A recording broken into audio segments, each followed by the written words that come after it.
Hare Rama,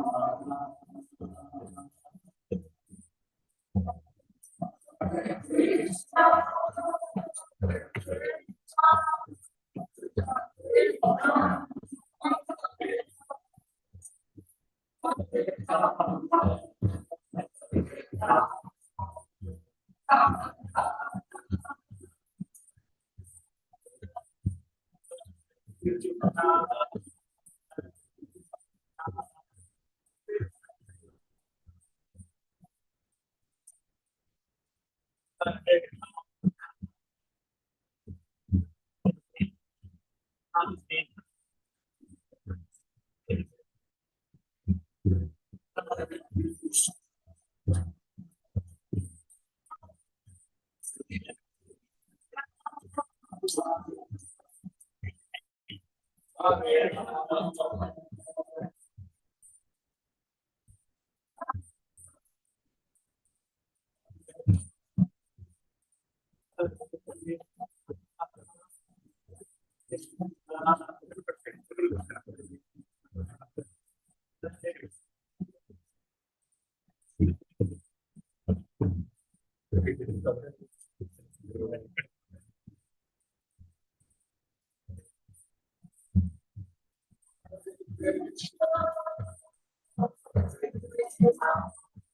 Krishna Krishna,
Hare Krishna,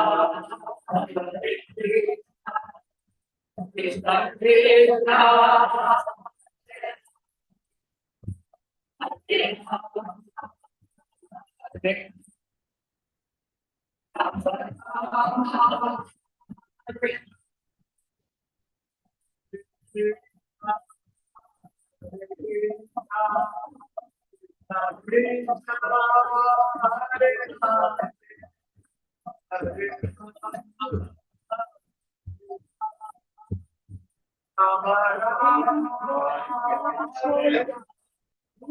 Hare Krishna, Hare Krishna, Krishna Krishna, Hare Rama, Hare Rama, Hare Rama, Hare Rama.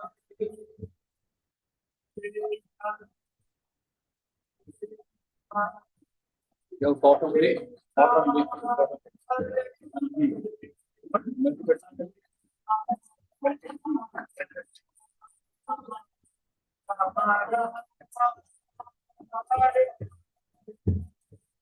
Hare Krishna,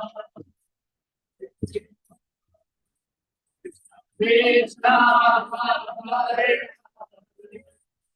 Hare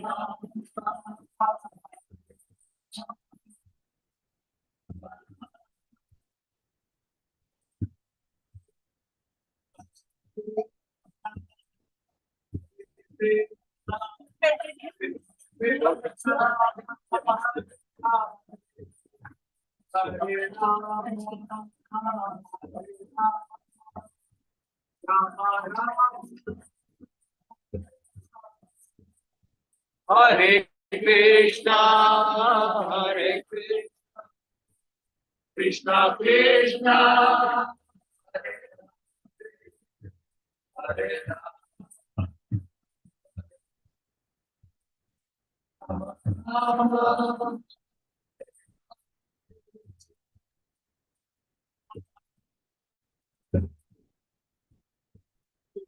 Krishna,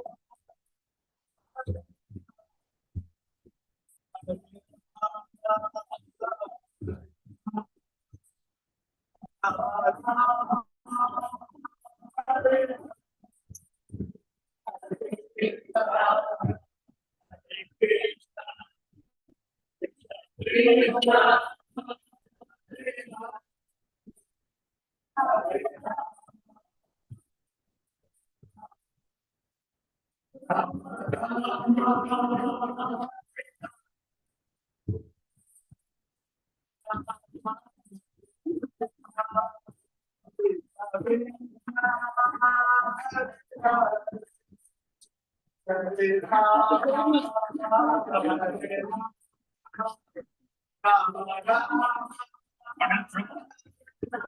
Krishna, Hare Krishna, Krishna Krishna, Hare Rama,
स्वस्ति स्वस्ति सुमंगलय केशव महान श्री कृष्ण सच्चिदानंद गण सर्वेश्वर ददातु ओम स्वस्ति ओम स्वस्ति ओम स्वस्ति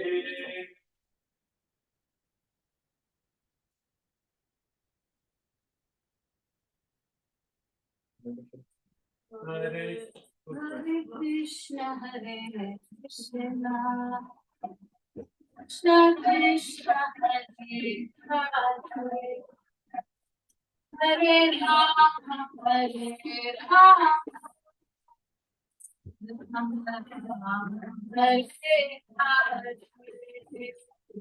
Hare Krishna, Hare Krishna,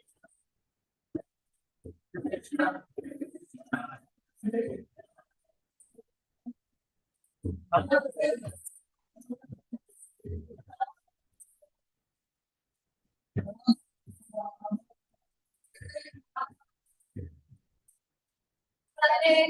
Krishna, Hare Hare,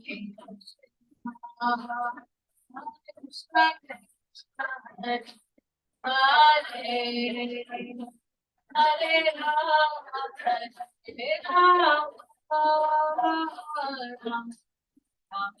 Hare Hare. Hare Krishna, Hare Krishna, Krishna, Hare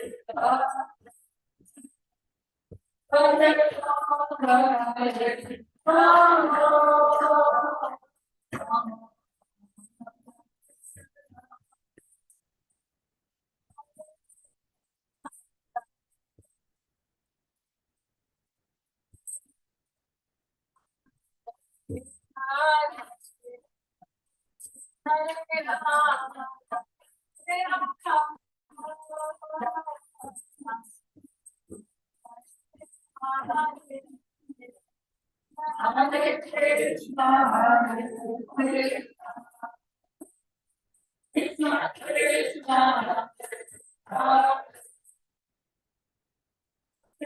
Rama, Hare Rama, Hare Rama,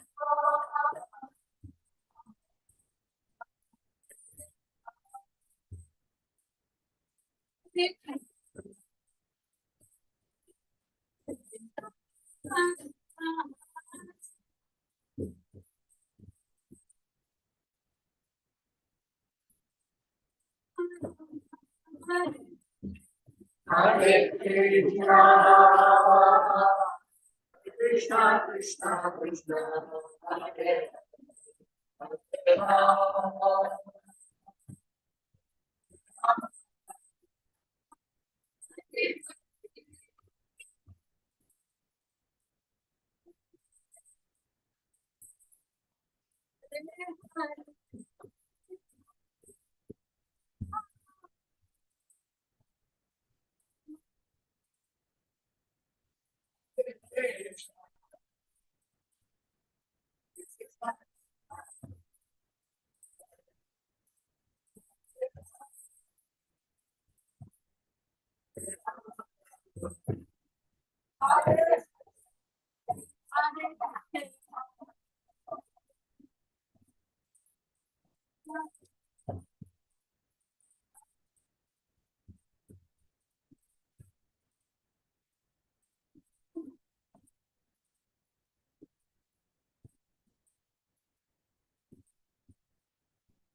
Hare Krishna, Krishna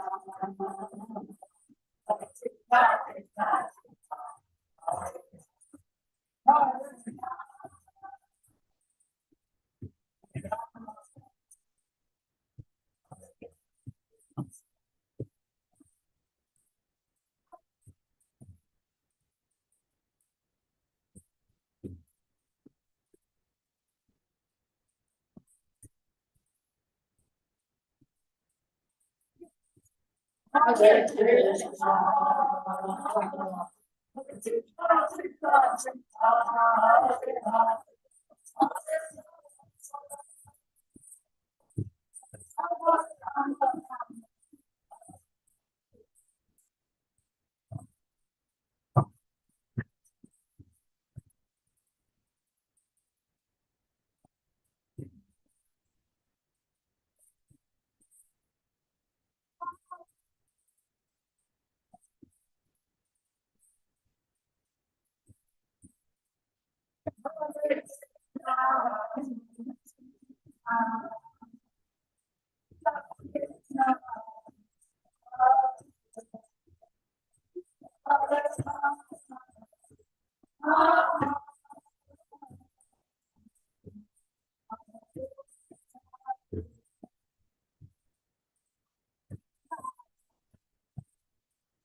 Hare Krishna,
Hare Krishna, Hare Krishna,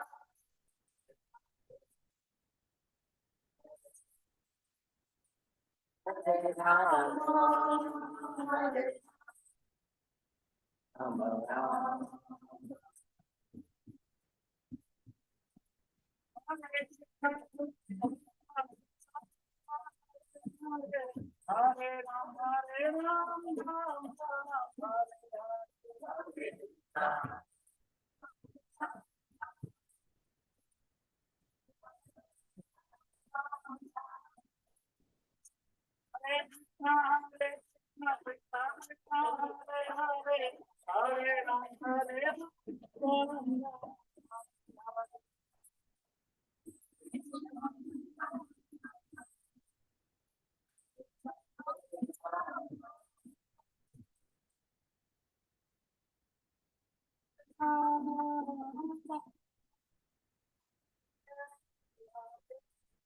Hare Rama, Hare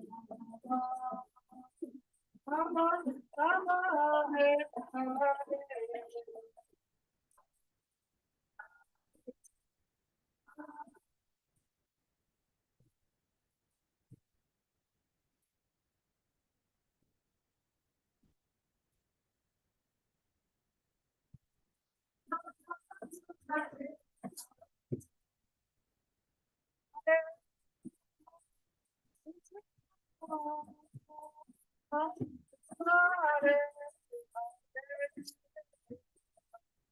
Rama, Hare Rama, Rama, Rama, Hare Hare.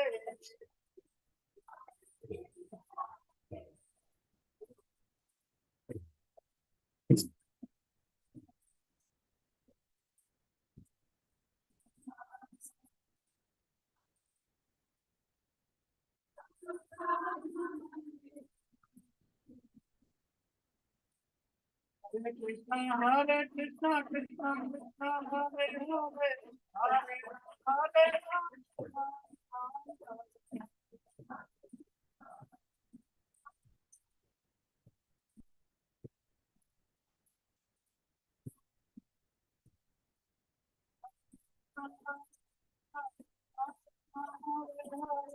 Hare Ram, Ram Ram, Hare Ram. Hare Krishna,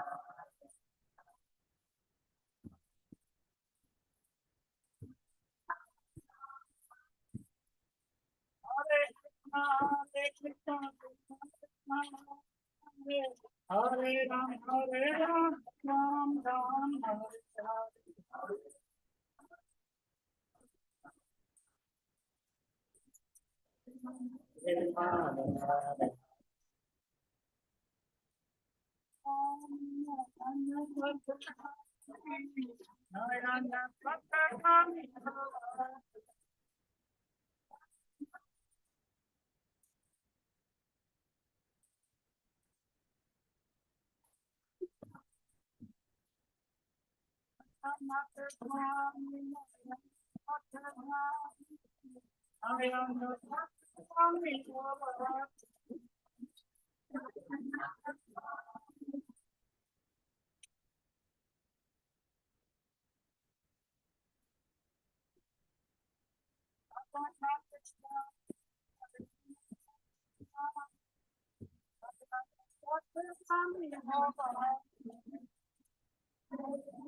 Hare Krishna, Krishna Hare Hare, Hare Ram, Ram Ram, Hare Hare.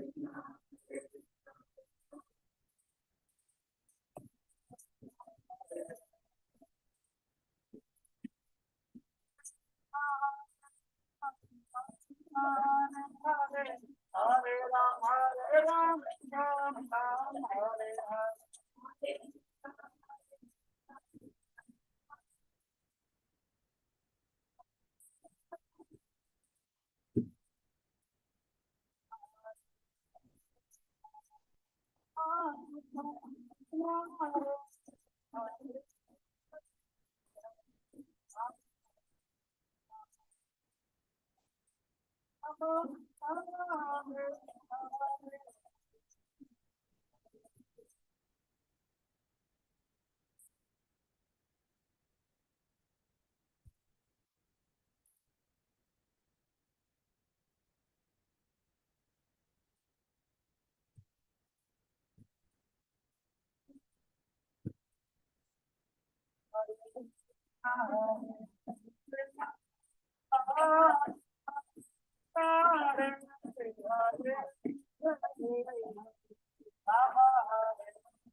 Hare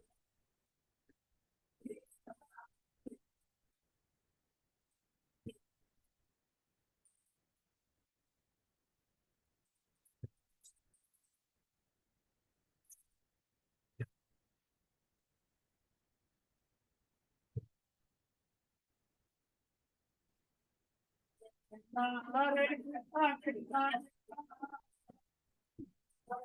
Hare Ram, Ram, Hare Hare.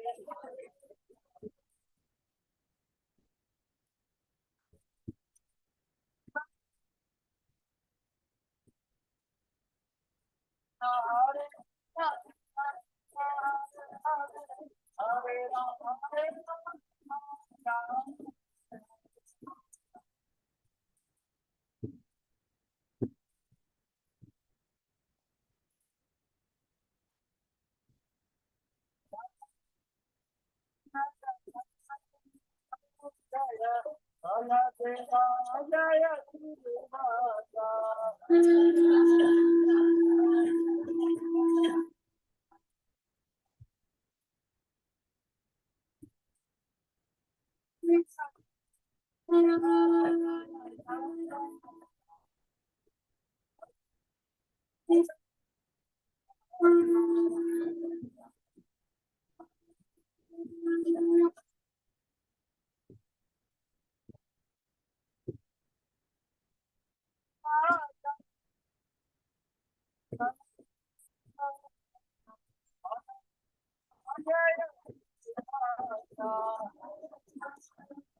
Krishna, Hare Krishna, Krishna Krishna, Hare Hare, Hare Rama, Hare Rama,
Rama Rama,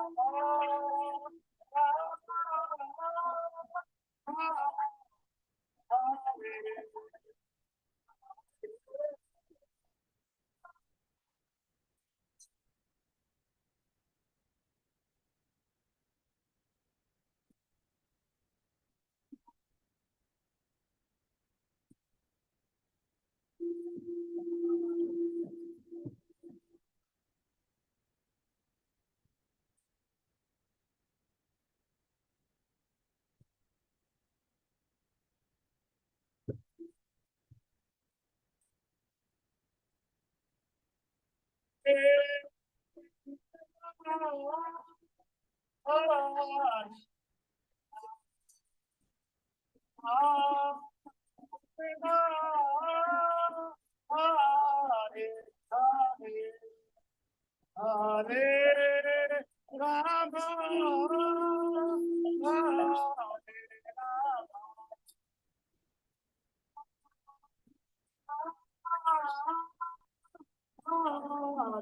Hare Hare.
Everybody will have an offer the flower after this. After the after the flowers and the flower. Yeah.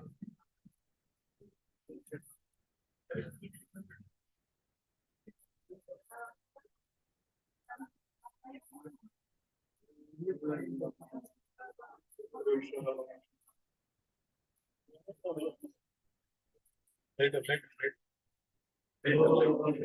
Later, later. Hare Krishna. Hare Krishna. Hare Krishna.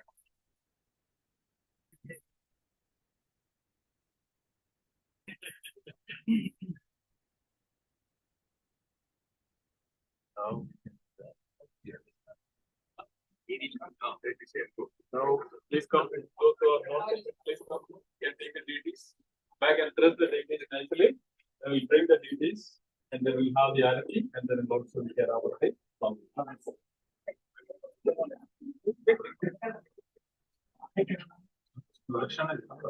Yeah, Sudarshan ji go first. Sudarshan ji.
We can please be seated. We'll be beginning a class.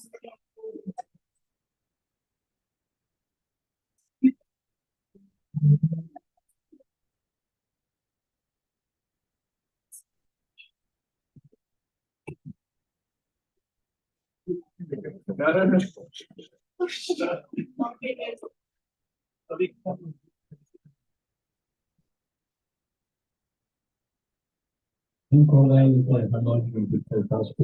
just going to read through the Bible some and then we'll give you the microphone. Vishnupadaya Krishna Krishnaya Bhutane Srimate Bhaktivedanta Swami Namaste Saraswate Devi Gauravani Devi Shri Sanyavadi Krishna Sandeshwari Jaya Sri Krishna Chaitanya Prabhu Nityananda Hare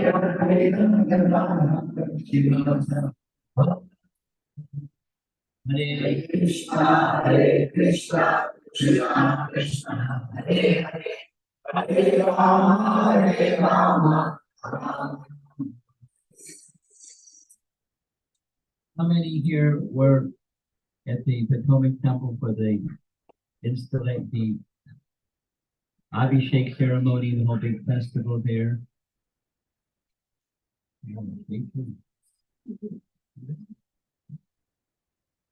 Those of us that were there was something that Gauravani pointed out to us about the temple room. What do you remember about the temple room? The carving from the temple room. All around the perimeter of the ceiling of the temple room was bells carved. And the first thing I noticed when I came in here is bells across the front, over on the side, over on that side. Well, maybe somebody that lives here can tell us what the history is, because he said the history of the deity of Radha Madan Mohan was the shop owner that gave the deity, called the shop Bells. He sold brassware, Indian brassware. And he called the shop Bells. He called two devotees, Gargamuni and Ramananda, come, urgent. He had an inspiration to have the deities to help at this time. So what's the story? Do you know the story behind the bell? We'll have the story behind the bell. As in temples, so also in homes, because the idea is to make one's home a temple. One lecture I heard many times, and I haven't been able to find it since, Srila Prabhupada was describing his household life and how he conducted his regulation in his household life. Would you like to hear? There's a few householders here. One, two. The emphasis was regulation and cleanliness, and as he explained to us with deity worshippers, punctuality and cleanliness. So he was emphasizing regulation and cleanliness. In his household life is centered around the deity. So his description was, after rising, taking bath, applying tila, going straight away to the temple, the temple, he would call it the temple, the altar, place where his deity was, and pay obeisances. First thing, make it clean. Not that it wasn't clean, but make it clean because cleanliness. And then offer prayers, and then arati, and then boga offering, and then arati. You know, this is what he did as a householder in his household life. Then he would perform his other sadhana activities and go about his daily affair. In the evening, come before the deity, pay obeisances, and make the place clean. I mean, it's just like cleanliness. First cleanliness. And then evening prayers, etc. So his life as a householder, it was rare. I haven't heard so many descriptions like that he was describing his life as a householder. And of course, deity worship isn't only for householders. We have such nice example of our Goswamis, who were all renounced like anything, but they, with one exception, they all had deities. And their lives were dedicated to their deities, along with dedicated to Lord Chaitanya and their writing and their teachings and sharing the message of Lord Chaitanya with others in various ways. I'm going to read Srila Prabhupada's purport from Canto 2, Chapter 3, Text 22. You can look it up later if you want. This reference. Chapter 3 of Canto 2 is called Pure Devotional Service, Change in Heart. And it follows Chapter 1 and Chapter 2. In Chapter 1 is forming a conception of the universal form in a different way even than how it's described in Bhagavad Gita, but forming a conception of universal form, then shifting to meditation upon the form of the Lord at the heart, and then the change of heart. The change of heart is engaging in devotional service. Specifically here in this verse is deity worship. But devotional service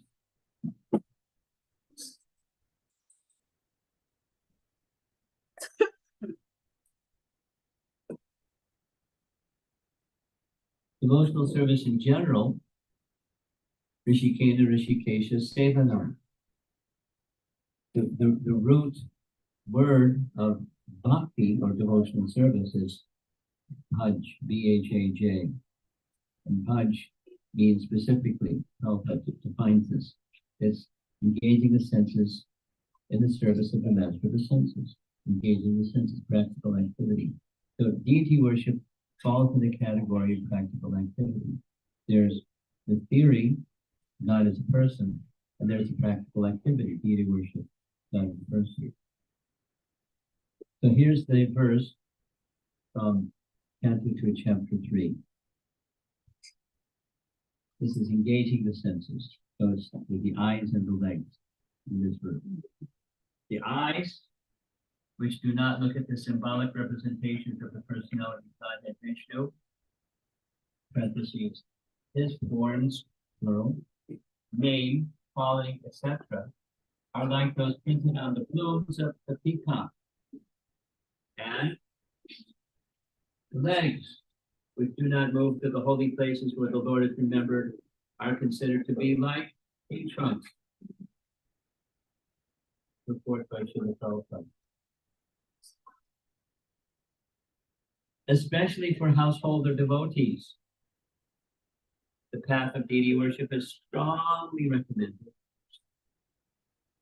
As far as possible, every householder, by the direction of the spiritual master, must install the deity of Vishnu, forms like Radha Krishna, Lakshmi Narayan, or Sitaram, especially, or any other form of the Lord like Nrsimha, Varaha, Purnatai, Machi, Kurma, Jalagram, Pila, and many other forms of Vishnu, like Trivikram, Keshava, Achyuta, Vasudeva, Narayana, and Damodar, as recommended in the Vaishnava Tantras or Puranas.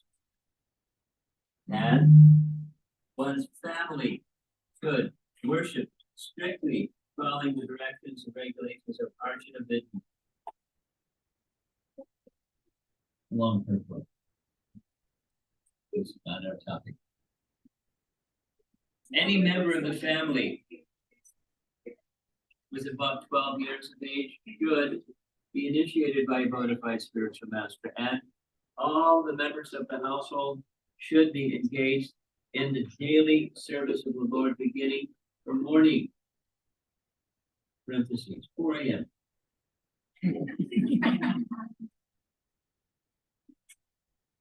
till night, parentheses, 10 p.m.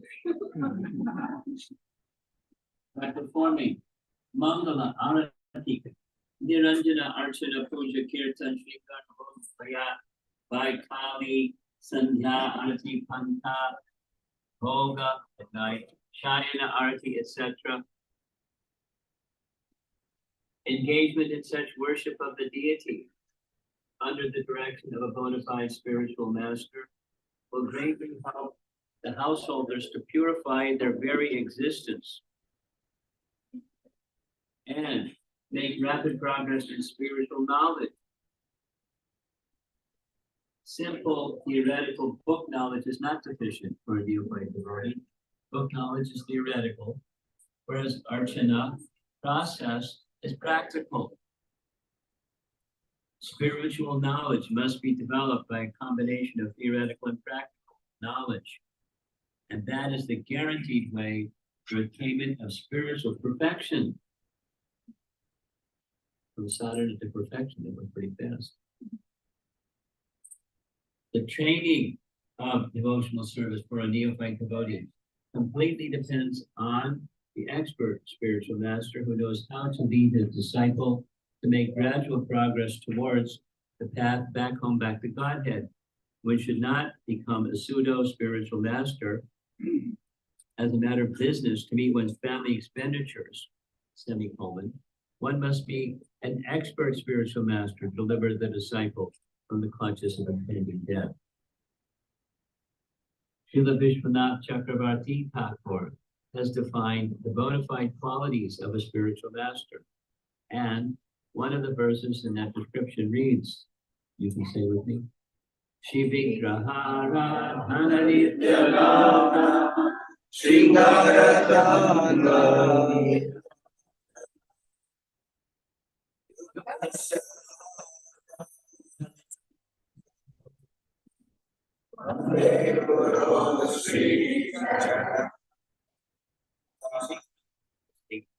Cha, or suitable worshipable form of the Lord, and the disciple should be engaged in worshiping the deity regularly by Shringara, by proper decoration and dressing, and also by mandira marjana, the matter of cleansing the temple. The spiritual master teaches the neophyte devotee all these kindly and personally to help him gradually in the realization of spiritual name, quality, form, etc. of the Lord. Paragraph, long one coming up. Only attention engaged in the service of the Lord, especially in dressing and decorating the temple, accompanied by musical kirtana and spiritual instructions from scriptures, can save the common man from the hellish cinema attractions and rubbish sex songs broadcast everywhere by radios and a few other kinds of media since this was television. If one is unable to maintain a temple at home, you should go to another's temple where all the above performances are regularly executed, visiting the temple of a devotee and looking at the profusely decorated forms of the Lord, well dressed in a well decorated, sanctified temple, naturally infuse the mundane mind with spiritual inspiration. Now comes the legs. People should visit holy places like Vrindavan, where such temples and worship of the deity are specifically maintained. Formerly, all rich men, like kings and rich merchants, constructed such temples under the direction of expert devotees of the Lord, like the 6 Goswamis. And it is the duty of the common man to take advantage of these temples and festivals observed in the holy places of pilgrimage by following the footsteps of great devotees. Anu Rajadasa. Anu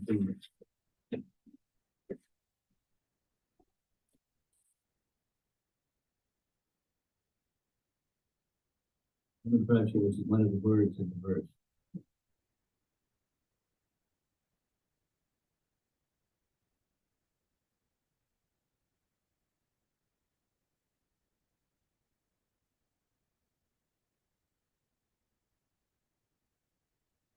You people are used to it.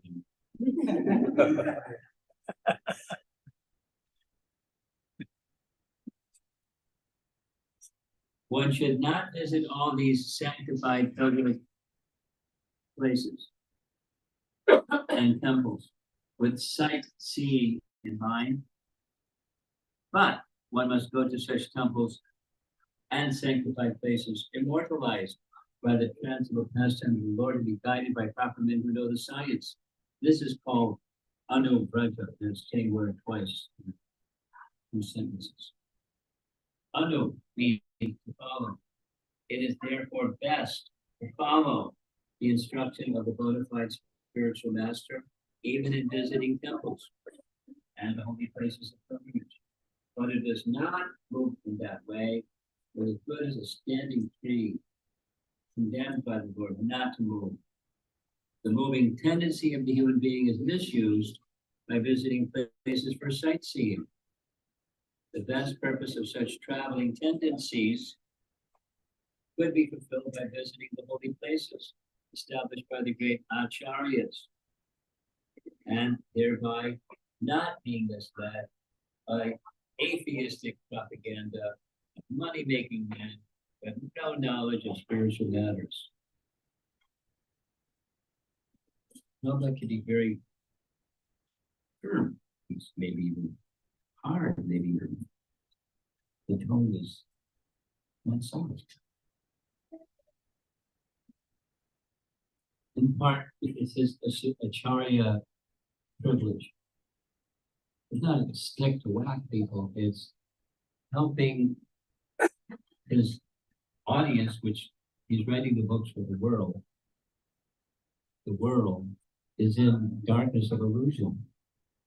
And he wants to, when people are in darkness of illusion, you speak loudly, softly, to wake people from the slumber of the darkness of illusion.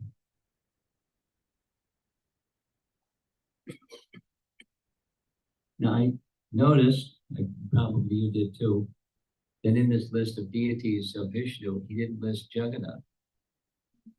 Did you notice? And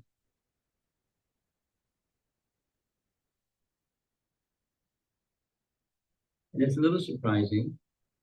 It's a little surprising because Chaitanya Mahaprabhu had such affinity for Lord Jagannath.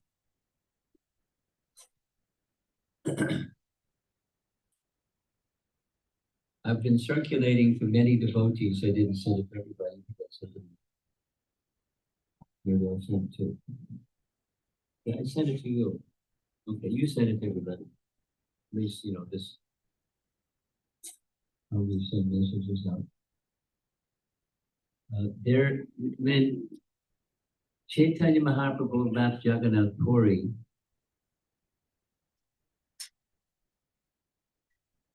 when Lord Jagannath entered Jagannath Puri, he fainted, or he went into a swoon of ecstasy.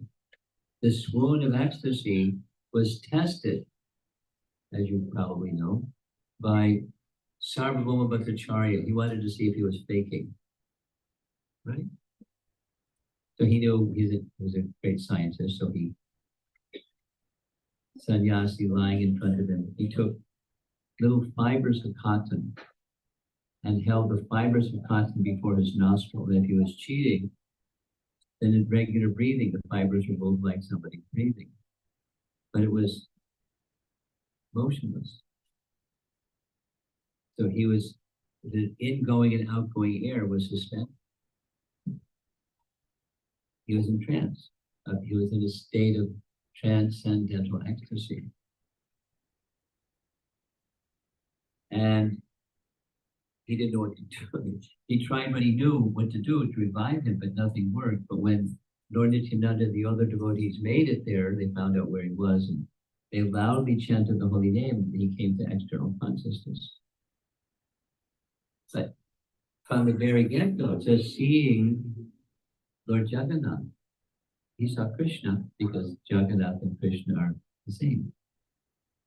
That's what his mother said. It is true. Jagannath. And there's a special mood of Jagannath and Jagannath Rath Yatra, etc., etc., etc.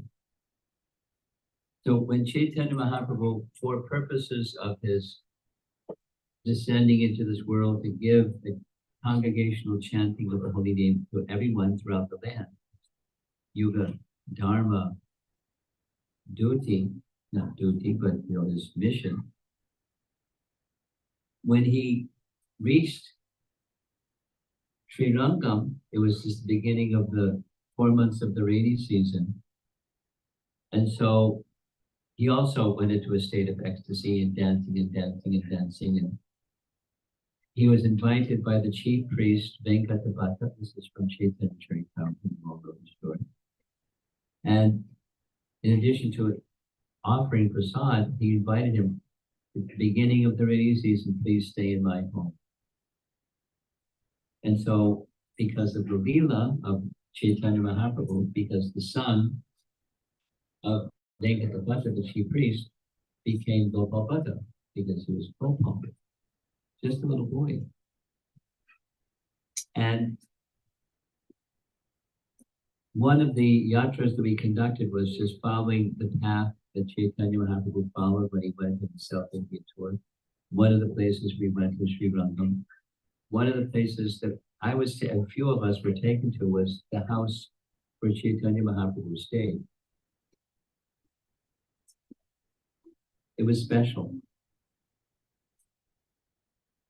Just describe that the house was like, in what, externally speaking, like any other house. It's one of those really, really, really stand forever kind of houses where the walls are at least 3 feet thick.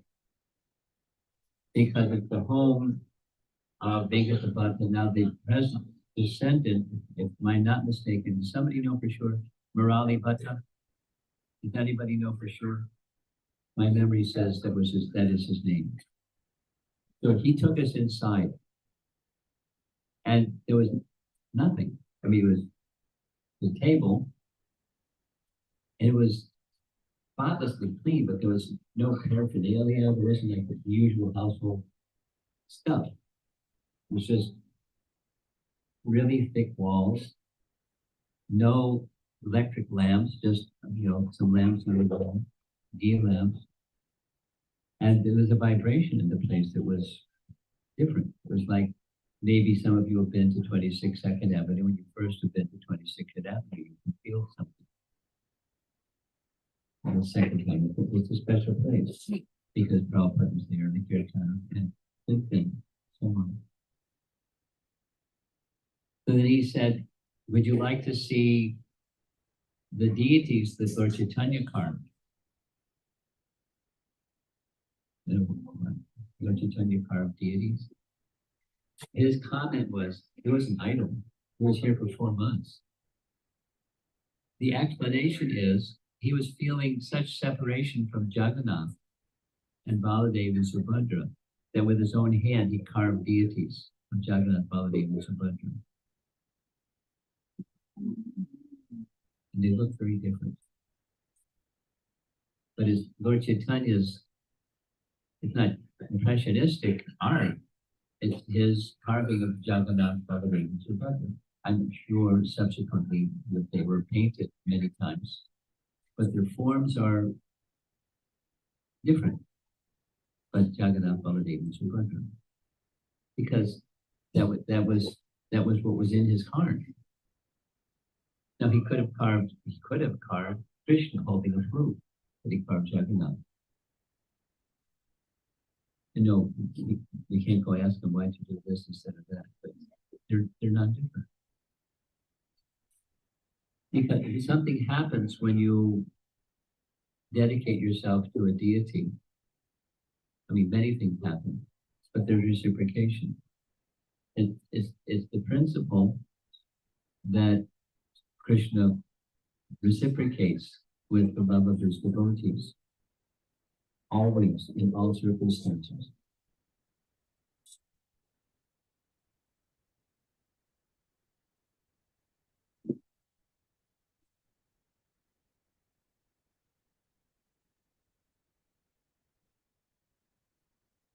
It's a small house. And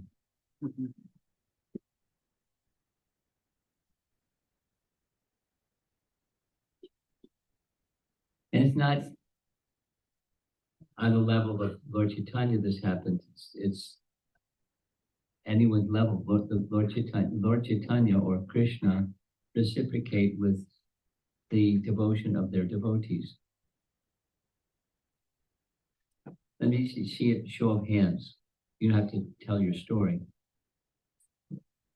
How many have had some experience of exchange with their deities in their home that indicate some very special reciprocation between you and your deity in your home? How many have had that experience? It may happen, it may not happen, but if it does happen, it's unique and it's very personal. One time I was visiting, I won't say where, and the husband and wife, she was a Brahmana, and she was worshiping her deity at home very fastidiously. And I asked her, do you also worship the deity in the temple? She looked at her husband, so her husband spoke on her behalf, because that was like the thing to do. He said to me, just like in the temple, for so many years, 12 years, 7 times a day, she does offering and arti, and Bhoga offering 3 times a day. She doesn't have time. She does it 7 days of the week. I guess, she does something when she is off the altar, as we say in this kind, something, maybe he covers for her or something. I don't know. Didn't ask that one. So I looked at her, and she's very, well, goodness person, just smiled, nodded her head. And I said, wow, have you had some personal exchange with your deity that because of your dedication to your deities, Radha Krishna deities, that they're letting you know that they're very pleased with your worship. She smiled. She nodded her head. She looked at her husband. He said, go ahead, say. So she said, when I make Boga offerings, I always remove Krishna's flute. And I put Krishna's flute always in the very same place. And after the Boga offerings are removed, then I put Krishna's flute back. So one time when I went to put Krishna's flute back, the flute wasn't there. I looked at Krishna and the flute was in his hands. She didn't, he didn't say, and then he smiled or he chuckled or something like that. But it was, she understood very clearly, this is reciprocation, a moment's reciprocation, that the deity is not different than Krishna. Krishna is accepting her service. And she is his way of confirming it's true. Not just nice teaching, it's true. So devotees have had such experiences. We have many examples in Chaitanya Charitamrita, for example, where Lord Chaitanya would show to different persons different forms or give them different experiences to confirm. One of them I like very much. He didn't show another form, but when he was exchanging with Prakashananda Saraswati in Varanasi, after they had their little exchange of Mahaprabhu was being humble and Prakashananda wanting him to come and sit with them, and he was, I'm not qualified to sit with all you elevated persons. He showed his Brahmajyoti effulgence because their interest was the Brahmajyoti effulgence. It's only one, the oneness of Brahman. So he showed this effulgence.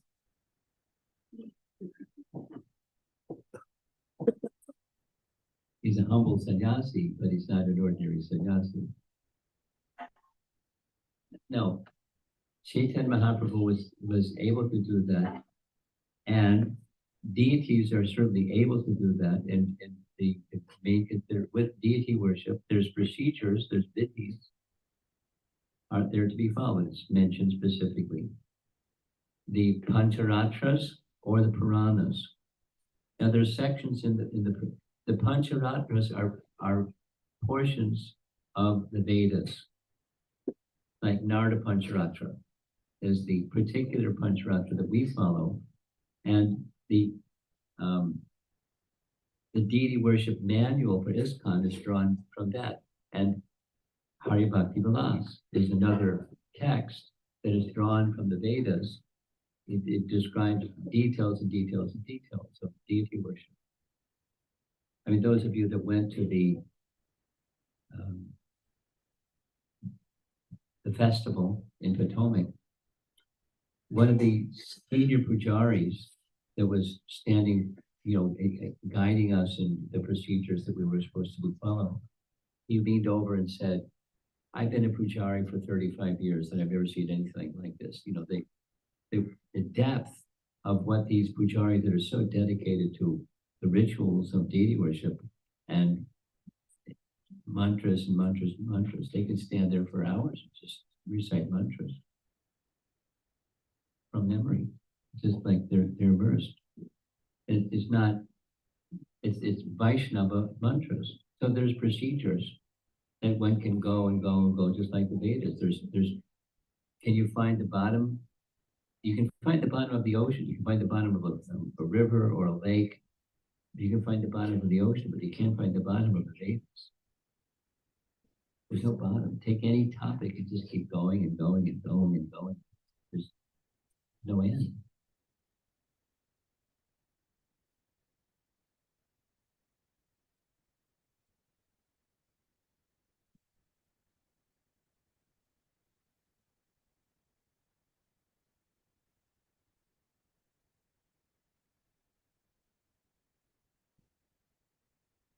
I came across one today and pausing whether I should share this, I'm going to share it. A little discussion today with some learned Vaishnavas. How many verses are there in Srimad Bhagavatam? 18,000, right? Have you ever counted how many verses there are in Srimad Bhagavatam? Not 18,000. 14,072 or something like that. Exactly. More or less. 14,000 plus minus, plus a little bit. So a little discussion with learned devotees, and there's an explanation of the number comes, the bell rings at 18,000. It has to do with some Sanskrit rules, which I'm not going to go into right now, but there's anustup meter, just like how Ramayana was written is anustup, a certain number of syllables per line. Many of the Bhagavad Gitas are the similar meter, some of them are longer. But you count the number of syllables in the anustup meter, and it comes to 1.5 line less than 18,000. So it's a matter how you count. How many verses is how many lines. And anyway, it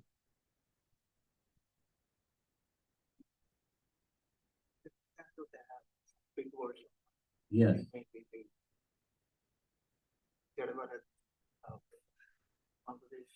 Yeah, there's some other places too. You know, that without going into where there's longer lines, but there's different meters. There's a verse in the 11th canto where it describes in the verse how many different meters there are in the Bhagavatam. And then Prabhupada comments. Prabhupada gives the names of those different.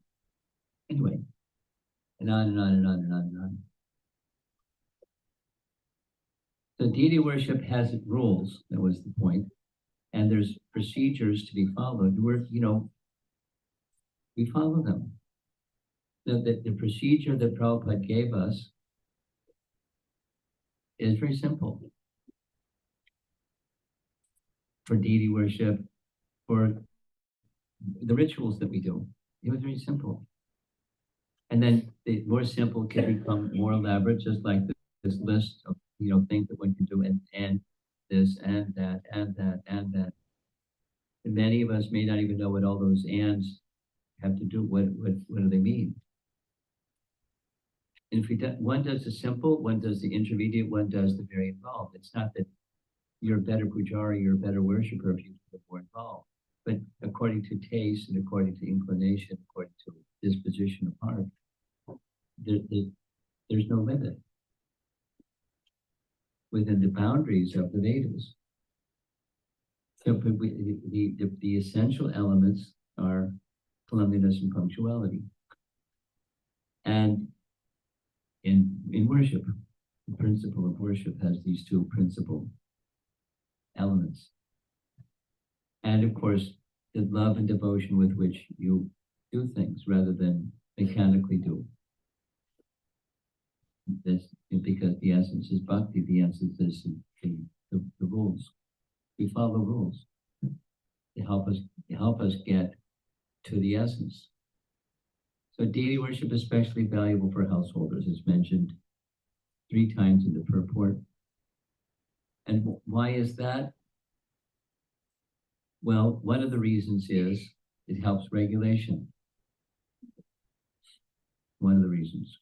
Another reason is, Prabhupada's explanation is, the bodily conception of life is made spiritualized by taking the bodily conception and worshiping the deity form. Because there's husband, there's wife, and often there's children. And because husband, wife, and children, then there's identification or contact with bodily forms. To transfer or transform that bodily situation to the spiritual situation, then deity worship is very helpful. Then mentioned twice in the purport, nicely decorated. It's nice to see something gorgeous and opulent. Let that tendency for something nice and gorgeous and opulent be situated upon the deity form of the Lord. And then having festivals. This is where spontaneous devotion starts to enter.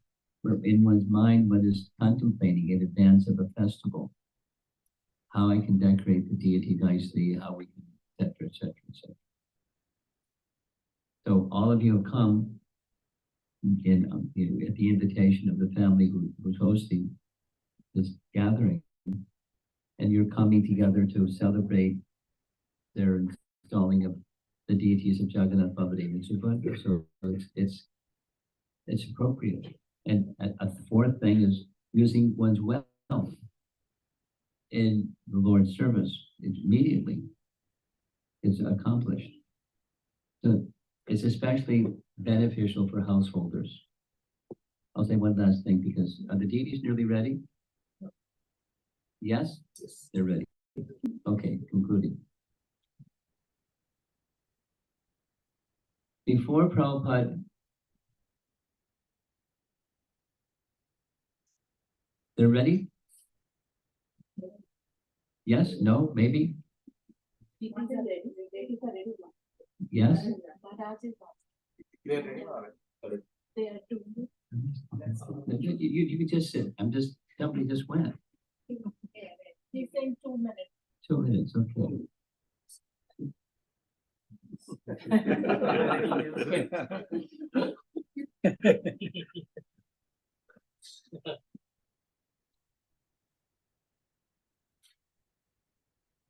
When Prabhupada left his household life for 2 years, he didn't use the word vagabond, but he didn't have any fixed residence.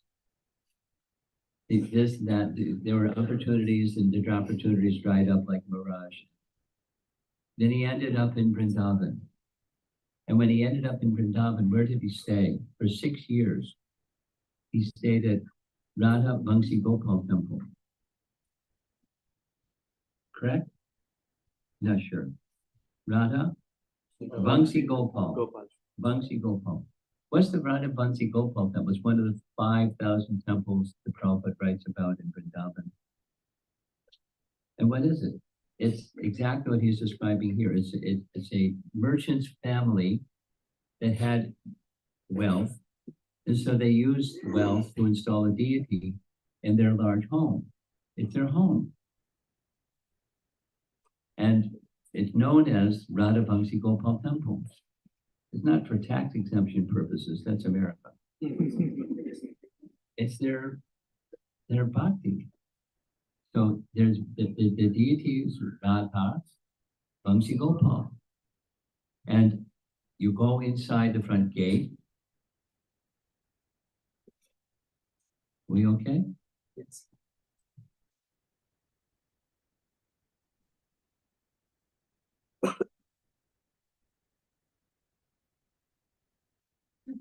You go inside the front gate, and there's a courtyard.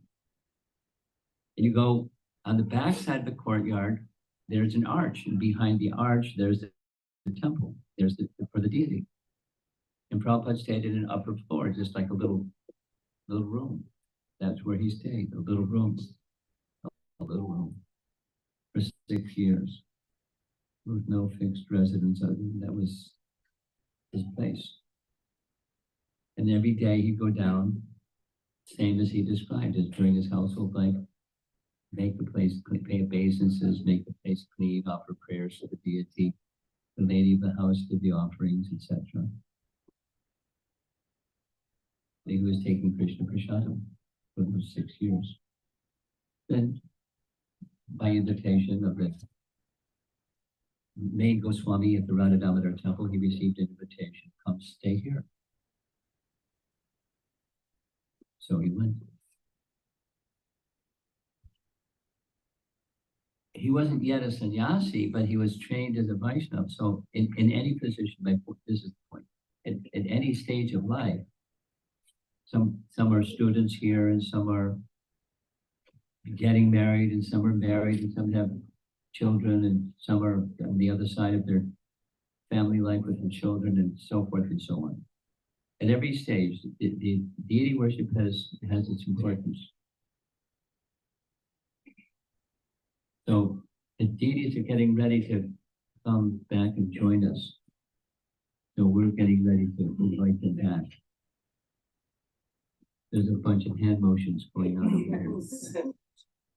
He wants the conch shell to be told, okay. So here come the deities. So we can stand and the deities will come. And we'll have arti for the deities. Huh? You want me to come? Who's the care time person? Whoever's the care time person.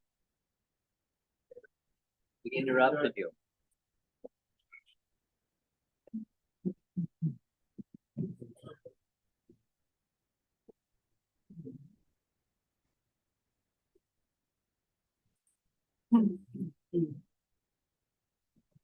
Sure.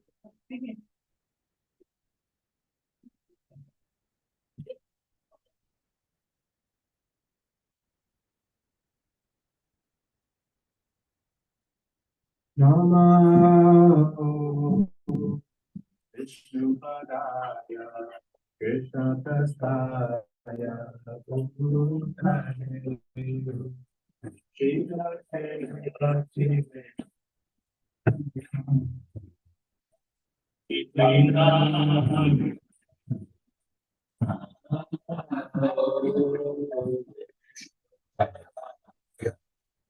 Krishna Prasthaya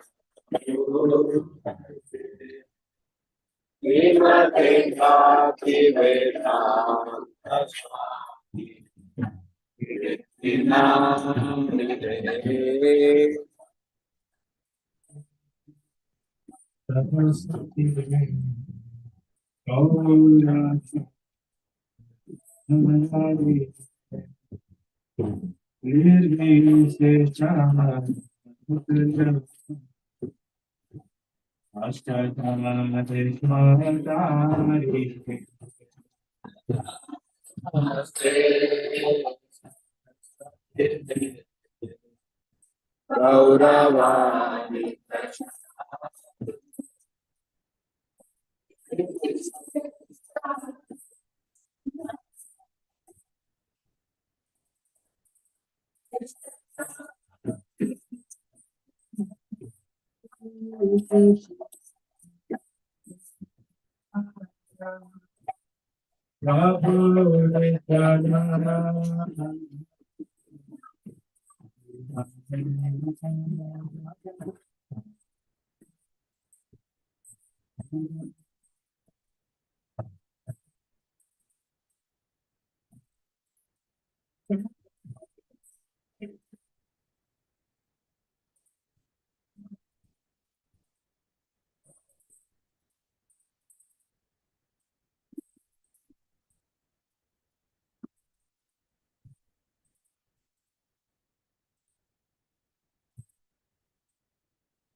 Sit down.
Everybody can sit down.